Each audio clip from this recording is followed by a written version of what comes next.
నాయకులు ప్రతాప్ రెడ్డి గారితో బీఆర్ఎస్ నాయకులతో మాట్లాడదాం. ప్రతాప్ రెడ్డి గారు, ఈ గ్లోబరీనా అనేటువంటి సంస్థ కేటీఆర్ బినామీ సంస్థ అని చాలా సీరియస్ వ్యాఖ్యలు చేశారు సీఎం రేవంత్ రెడ్డి.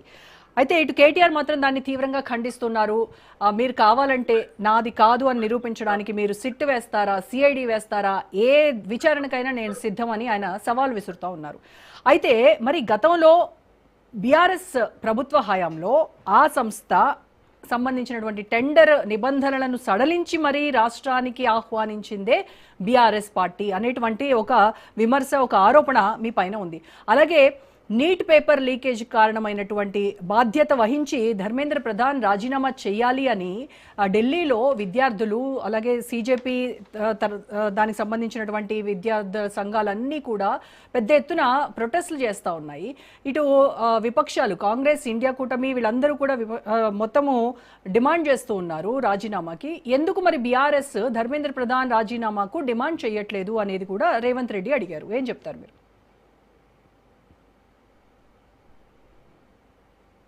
దాదాపుగా ఈ ఈ సమస్య అనేది దాదాపు 20-25 డేస్ నుంచి నడుస్తుందమ్మా. 20-25 డేస్ నుంచి వాంగ్చుగతను ఎప్పుడైతే దీక్షలో కూర్చున్నారో ఆ రోజు నుండి కూడా ఈ దేశంలో ఉండే ఏ ప్రధాన ప్రతిపక్ష పార్టీ కూడా, ఇంక్లూడింగ్ అన్ని పార్టీలు, అంటే కాంగ్రెస్ పార్టీ ఢిల్లీలో ఉన్నటువంటి రాహుల్ గాంధీ గారు, ఆయన వెంటనే స్పందించి కాంగ్రెస్ పార్టీ స్పందించి ఉండాల్సింది. ఆయన స్పందించకుండా నిన్న పార్లమెంట్కి వచ్చినప్పుడు ఇమ్మీడియట్ గా ప్రధానమంత్రి ఇంటి ముందు రాహుల్ గాంధీ గారు దీక్ష ధర్నా చేయడం అనేది శోచనీయం. అది అంటే ఒక ప్రధానమంత్రి ఇంటి ముందు ధర్నా చేస్తుంటే కనీసం ప్రధానమంత్రి ఇంటెలిజెన్స్ లేదా, లేకపోతే పోలీసు అంటే దేశ భద్రతకు సంబంధించిన ప్రధానమంత్రి భద్రతకు సంబంధించిన వ్యక్తులకు తెలియదా? అక్కడ వచ్చి అకస్మాత్తుగా ధర్నా చేసిండ్రు అంటే బికాస్ ఆఫ్ దానిలో మోడీ గారి పాత్ర ఎంతవరకు ఉంది. వీళ్ళు నిన్న మొన్న ఎందుకు అంటే ఈ 20 రోజుల నుంచి ప్రధాన ప్రతిపక్షమైనటువంటి కాంగ్రెస్ పార్టీ ఎందుకు స్పందించలేదు?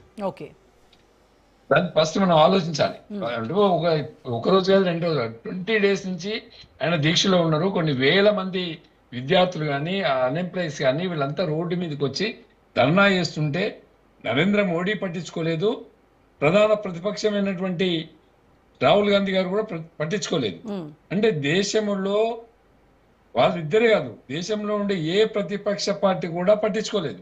కారణం ఏంటంటే ఎవరైనా వాంగ్చుక్ దగ్గరికి వెళ్ళి పరామర్శిస్తే నరేంద్ర మోడీ గారు ఈడీ దాడులు చేస్తారో, ఐటీ దాడులు చేస్తారో, లోపల వేస్తారో, కేసులు పెడతారో అన్నటువంటి భయానకమైనటువంటి వాతావరణం దేశంలో కనిపిస్తుంది. మరి అదే ప్రధాని ఇంటి ముందు నిరసన చేశారు కదా, ఎవరైనా ఒప్పుకోవాల్సిందే. ప్రధాని ఈడీ రైట్స్ చేస్తారో ఇంకోటి చేస్తారో అనే భయం ఉంటే మరి ప్రధాని ఇంటి ముందుకే వెళ్ళేందుకు నిరసన చేస్తారు? దానినే చమత్కారం ఇక్కడ మాట్లాడాల్సింది ఆ విషయమే. ఇవాళ నేను మార్నింగ్ ప్రెస్ మీట్ కూడా పెట్టినా. నరేంద్ర మోడీ గారి కనుసనల మేరకే రాహుల్ గాంధీ గారు ఇంటి ముందు ధర్నా చేశారు. దేశంలో కాక్రోచ్ ఏదైతే ఇప్పుడు వాంగ్చుక్ అక్కడ ధర్నా చేస్తుందో పార్టీ, కాంగ్రెస్ పార్టీ ఏదైతే ఉందో, కాంగ్రెస్ జనతా పార్టీ ఏదైతే ఉందో అది ప్రజల ముందుకు వెళ్తుంది. అది భవిష్యత్తులో అటు బంగ్లాదేశ్ మాదిరిగా, ఇటు నేపాల్ మాదిరిగా, అటు శ్రీలంక మాదిరిగా ప్రధానమంత్రి దేశం వదిలి వెళ్లాల్సిన పరిస్థితి ఏర్పడుతుందేమో. దేశంలో ఉండే 30 కోట్ల మంది యువకులు అంతా ఒకటైపోతే అటు కాంగ్రెస్ పార్టీ కనుమరుగైపోతుంది, ఇటు బీజేపీ కనుమరుగైపోతుంది అన్నటువంటి భావన కలిగి మోడీ గారి ఆదేశాల మేరకే రాహుల్ గాంధీ గారు ఇంటి ముందు ధర్నా చేశారు. అదే కదా ఇప్పుడు ధర్నా చేసిన హాఫ్ అన్ అవర్ లోపలనే కేంద్ర మంత్రి గారు వచ్చి అక్కడ సంప్రదింపులు నడుస్తాయి. 25 డేస్ నుంచి దీక్షలో ఉన్నటువంటి ఆ వాంగ్చుక్ దగ్గరికి ఎందుకు వెళ్ళలేదు, ఎందుకు సంప్రదింపులు చేయలేదు? ఇది ఆలోచించాలి. అంటే నేను పార్టీ అని మాట్లాడకుండా జనరల్ గా మాట్లాడుతున్నా. ఇది ఎవరైనా ఆలోచించాల్సింది. భారతదేశంలో ఉన్నటువంటి ఏ పౌరుడైనా పార్టీలకు అతీతంగా మాట్లాడాలి, ఇప్పుడు పార్టీలకు కేజ్రీవాల్ అతీతంగా ఆలోచన చేయాలి. ఆప్ నేత కేజ్రీవాల్ ఆరోపించింది కూడా అదే కదా, ఖచ్చితంగా ఈ డ్రామా వెనకాల బీజేపీ ఉంది, బీజేపీని ఆడిస్తోంది కాంగ్రెస్ ను ఈ రకంగా అని చెప్పేసి ఆయన కూడా అన్నారు. సరే, వాళ్ళు మొత్తం ఈ సమస్యని నేను కాదండి, యా దేశంలో ఉండే ప్రతి పౌరుడు కూడా అనుకుంటుండే ఇదే మాట మాట్లాడుతుండే. అలా ఓకే, ఇది మొత్తం ఈ ఎవరైనా ఇదే మాట్లాడుతూ ఈ విద్యార్థి మొత్తం చేస్తున్నటువంటి ప్రొటెస్ట్లు అన్నిటి కాంగ్రెస్ కూడా పార్టీ కానీ భారతదేశంలో ఉండే ప్రతిపక్ష పార్టీలన్నీ కూడా భయానక వాతావరణంలో బతుకుతున్నాయి. నరేంద్ర మోడీ గారు ఎప్పుడు దాడి చేస్తారో, ఎప్పుడు